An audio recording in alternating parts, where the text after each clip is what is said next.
तोहनी के दुश्मनी हमारा से बात हमारे तक रख। बदला लेवे के जोश में रिश्ता के पवित्रता के भंग करे कोशिश मत कर सान, नहीं तो कहीं हमार सटक गई ना तो फाड़ दे।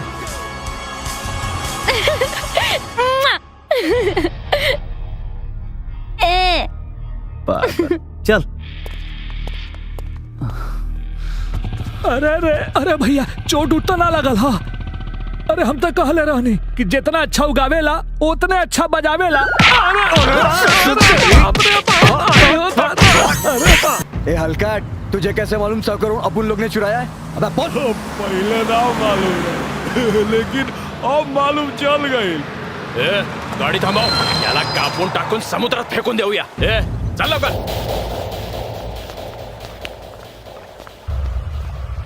काढायची पट्टी।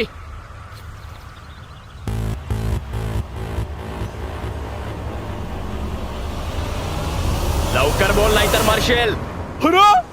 समुंदर समुंदर का पाणी। अरे पागल है क्या? पाण्यामध्ये खेळतो का पाणी।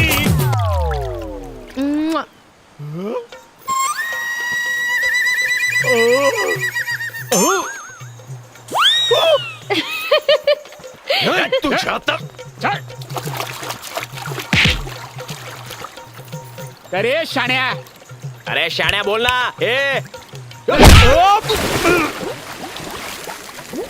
अरे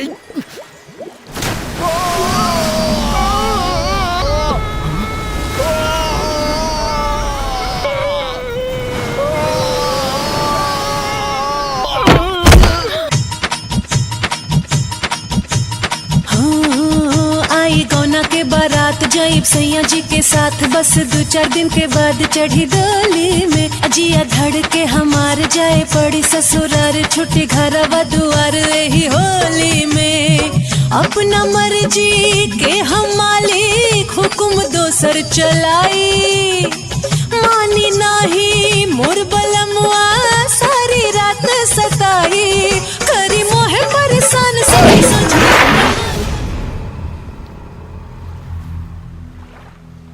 तूफान जैसन जोश, समुंदर जैसन जवानी।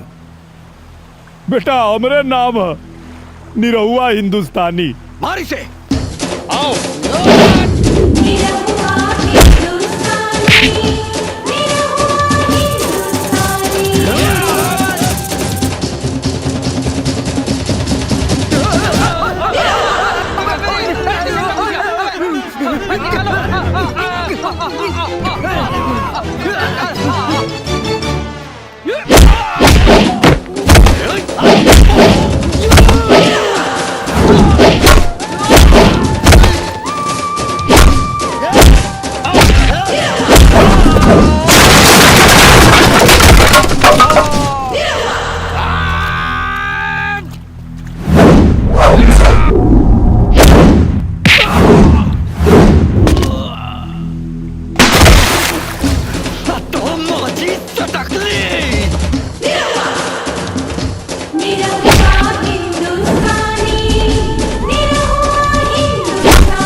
जाके देख।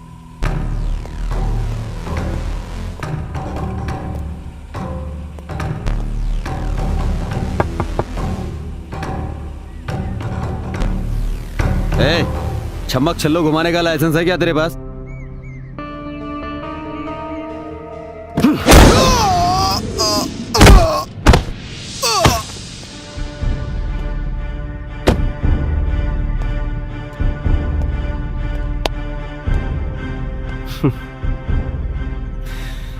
शेर के खाल में भेड़ियन के टोली। हम भेड़िया है या शेर, ये जानने में टाइम मत लगा। कोई आखिरी ख्वाहिश हो तो बता, मरने से पहले पूरी जरूर करूंगा। हाँ, एम्बुलेंस। मरने के बाद भी यमराज के पास एम्बुलेंस में जाएगा क्या?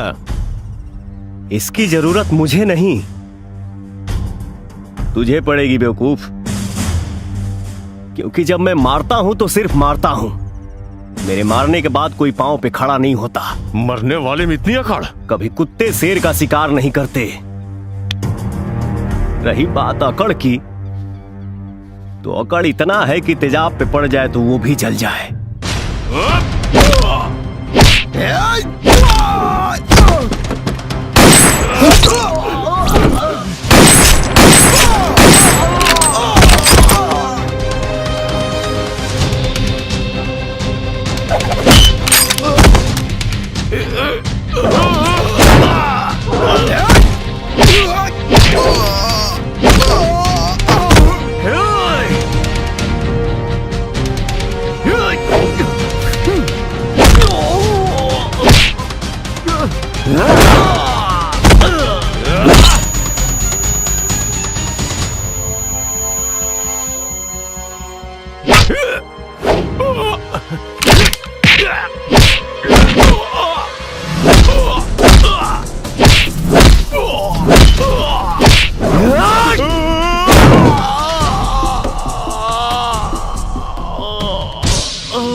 संभालिए। आज सुबह भोजपुरी इंडस्ट्री के जाने माने एक्टर और सिंगर पवन सिंह पर हुआ जानलेवा हमला। बताया जा रहा है कि पुलिस की ड्रेस में आए हुए कुछ गुंडों ने किया उन पर जानलेवा हमला। माता रानी के आशीर्वाद व सैकड़ों फैंस की दुआओं से आज हमारे सुपरस्टार पवन सिंह सही सलामत हैं। हाँ, उन्हें काफी चोटें जरूर आई हैं। किलिंग दुनिया का बादशाह, कल यशोभूमि पढ़ लेना। अरे मच्छर मारी मच्छर, आदमी मारल तोहरा बस का बात नहीं खे। जय श्री राम। चल मखन ब्रो। करंट लगला से आदमी बच सकेला एक बार, लेकिन मलखान से पंगा लेके हरगिज ना। सुपारी ले ले बानी, चुन्ना ना लगाई। और अगर विश्वास न हो तो अपन पैसा लेके जा। अरे मलखान भाई, मलखान भाई, अब पैसा आपके पास रहे या हमनी के पास रहे, पैसा कहाँ जाता? बस हमनी के कोनो कीमत पर पवनवा का जान चाही बस। पवन के जान 4 दिन के मेहमान।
ओकरा जजमान सिंदूर डाला।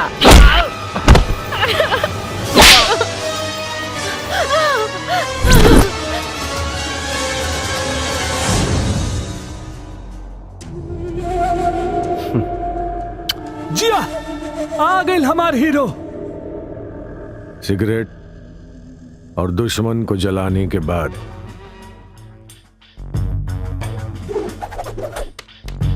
कुचलने का मजा ही कुछ और है। कुंडली में सनी, दिमाग में मनी और पवन सिंह से दुश्मनी सेहत के लिए हानिकारक होता है। हाँ तो मत भूल, यहां हम सबके बाप हैं। जो उलझा हमसे वो शमशान में राख है। अब बाजी सबके बाजा, कहे कि आ गई हमार पवन राजा। हमें क्या डराएगा मौत का मंजर। रूह कांप उठती है जब हम दहाड़ देते हैं। तेरे जैसे भड़ुओं की क्या औकात। हम खेल खेल में भी शेरों के जबड़े फाड़ देते हैं।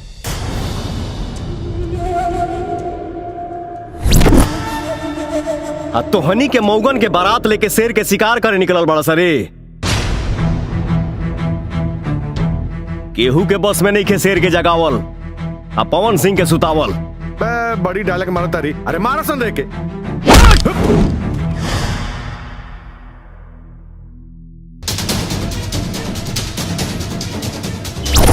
अरे मौका के देख के चौका मार दो पवन राजा।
मिलके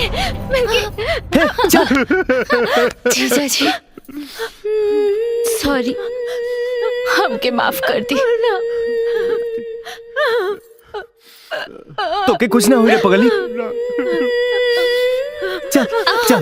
जीजा जी जमाना बदल गई